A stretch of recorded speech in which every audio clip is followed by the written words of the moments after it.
어머니들. 알퐁스 도데. 그날 아침 나는 센현 소속의 유동병 중위여서 화가인 B군을 만나러 발레리앙 산으로 갔다. 그는 마침 위병 근무 중이어서 꼼짝할 수가 없었다. 그래서 우리는 파리라든가 전쟁 혹은 저 세상으로 가버린 다정한 친구들 이야기를 하면서 마치 당직 수병처럼 보루의 경도 앞을 왔다 갔다 하는 수밖에 별 도리가 없었다. 유동병의 군복을 입고 있으면서도 여전히 예나 다름없는 화가의 풍모를 지닌 중위는 갑자기 이야기를 중단하고 앞을 응시하더니 내 팔을 잡고는 낮은 목소리로 말했다. 아, 도미의 그림처럼 아름답다. 그러고는 벼랑간 사냥개처럼 반짝이는 작은 회색 눈으로 발레리앙 산의 고원에 나타난 두 노인의 모습을 나에게 가리켰다. 정말로 멋진 도미의 그림이었다. 남자는 밤색 프로코트를 입었다. 녹색 벨벳으로 된 칼라는 나무의 묵은 이끼처럼 보였다. 키는 작달막한데다가 바싹 야위였고 얼굴은 불그레하고 이마는 좁으며 눈이 둥글고 코는 부엉이의 뿌리 같은 매부리 코였다. 주름살 투성이 새 같은 성스럽고도 우둔하게 생긴 얼굴이었다. 게다가 꽃무늬가 있는 바구니에는 술병이 비중 나왔고 다른 한쪽 팔에는 통조림. 파리 사람들이 보면 5달 동안의 포위를 생각지 않을 수 없는 낯익은 통조림을 아는 채였다.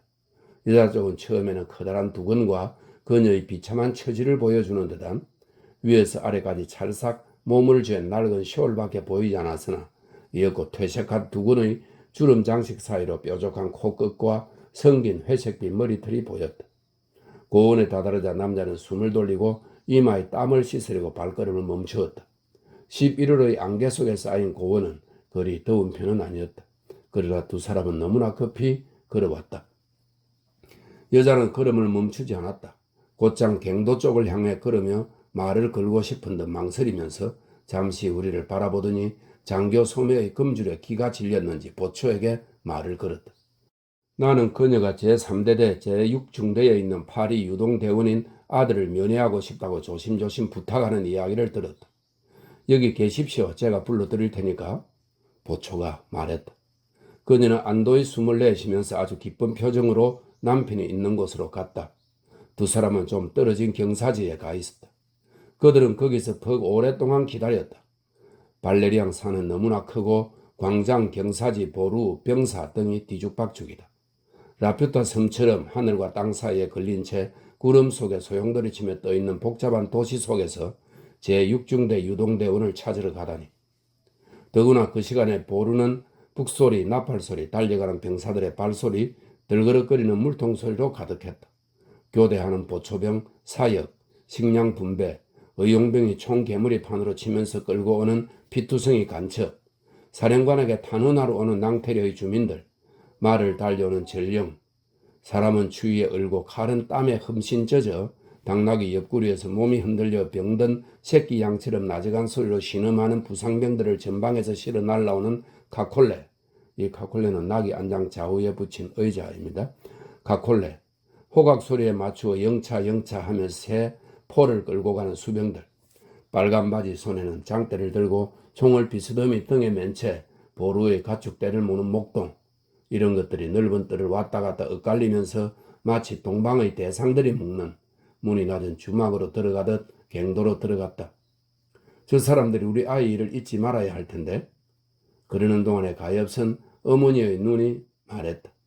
그러고는 5분마다 일어나서 조심조심 입구로 다가서서 지나가는 사람들에게 방해가 되지 않도록 밤에 몸을 착 붙이고는 앞들을 흘끔 바라보았다. 그러나 자기 아들을 웃음거리로 만들까 두려워서 이제는 아무 말도 물을 수가 없다. 아내보다도 더욱 소심한 남편은 앉은 자리에서 꼼짝을 못했다. 아내가 슬프고 낙담한 표정으로 와 앉을 때마다 그는 참을 성이 없다고 아내를 꾸짖고 젠체하고 우둔한 몸짓으로 근무가 첫째라는 말을 귀찮은 듯 설명하는 것이 보였다. 나는 눈으로 보고 아는 것 이상으로 마음으로 짐작이 가는 이러한 소리 없는 가족끼리의 언쟁, 우리가 걷는 바로 곁에서 연출되어 단 하나의 몸짓으로 그 생활 전부를 명백히 알아볼 수 있을 듯한 노상의 무언극에 항상 흥미를 느껴왔다. 그러나 여기서 특히 내 마음을 사로잡은 것은 두 사람의 우둔한 순진성이었는데 대천사를 연출하는 두 배우의 마음속을 들여다보듯 의미 깊고도 티없는 두 사람의 무언극을 통해 아름다운 모습을 보고 감동했다. 어느 날 아침 이런 생각을 하는 어머니를 그려보았다. 트로슈 씨는 정말 귀찮은 사람이야. 규칙 같은 걸 만들어냈잖아. 벌써 3개월째 아들 아이를 못 봤으니 가서 끼 하나 주고 싶어. 남편은 원래 소심한 데다 생활에 지쳤고 또 허가를 받으러 뛰어다닐 생각을 하니 아득해서 처음에는 아내를 납득시키려 들었다. 여보, 그런 소리 마라. 발레리앙 산이랑 굉장한 곳이요. 탈 것도 없이 어떻게 거길 갈 수 있겠소? 게다가 그곳은 요새라 여자는 못 들어간단 말이요. 그러나 어머니는 고집을 부렸다. 하지만 나는 들어가요. 남편은 아내가 원하는 것은 무엇이나 들어주던 터라 분주하게 준비하기 시작했다. 관할 지구에 간다. 구청과 사령부에 간다. 서장한테 간다. 무서워 식은 땀을 흘리고 추위에 꽁꽁 얹 채 여기저기 콧잔등을 부딪히고 입구를 잘못 알고 2시간이나 줄을 서서 기다리다 보면 다른 사무실이기도 했다. 어느 날 저녁 겨우 사령관의 허가증을 주머니에 받아놓고 돌아왔다. 이튿날은 이른 아침 쌀쌀한 날씨도 아직 풀리기 전에 일어나 등불을 켠다. 아버지는 몸을 녹이려고 굳은 빵 조각을 씹지만 어머니는 배가 고프지 않다. 부두에 가서 아들과 식사를 같이 하는 편이 좋다. 가엾은 군인 자식에게 조금이라도 맛있는 것을 먹이려고 황급히 포위된 도시 안의 식료품들을 바구니에 가득 담는다. 초콜릿, 잼, 마개를 뽑지 않은 포도주, 심한 기근에 대비해서 8프랑이나 주고 산 통조림까지 넣는다. 그러고 나서는 출발한다. 성곽으로 왔을 때 통로가 막 열렸다. 허가증을 내보여야 한다. 이번에는 어머니가 걱정을 한다. 그러나 걱정할 필요는 없다. 숫속에 틀림은 없었던 모양이니까. 통과시켜라. 근무 중인 부관이 말한다. 어머니는 그제야 숨을 돌린다. 그 장교는 퍽 공손합디다. 그러고는 자고새처럼 가벼운 종종걸음으로 발걸음을 재촉한다. 남편은 겨우 따라갈 지경이다. 여보, 정말 걸음이 빠르군. 그러나 아내에게는 그 소리가 들리지 않았다. 저 멀리 지평선 안개에 쌓인 발레리앙 산이 손짓한다. 빨리 와요. 그 애는 여기 있어요. 그런데 이제 다다르고 보니 또 다른 걱정이 생겼다. 만일 그 애를 찾지 못한다면, 만일 그 애가 못 나올 일이라도 생긴다면. 갑자기 그녀가 몸을 떨고 늙은 남편의 팔을 밀치며 벌떡 일어서는 모습이 보였다. 멀리 경도의 둥근 천장 아래에서 울리는 아들의 발소리를 알아챈 것이다. 그 애였다.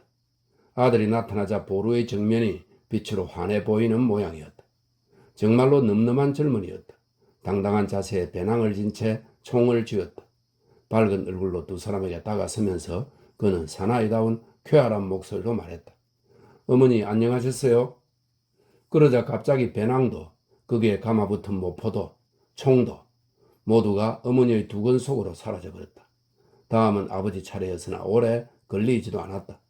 두건은 모든 것을 혼자 독점하고 싶었다. 아무리 해도 채워질 줄 몰랐다. 몸은 성하냐?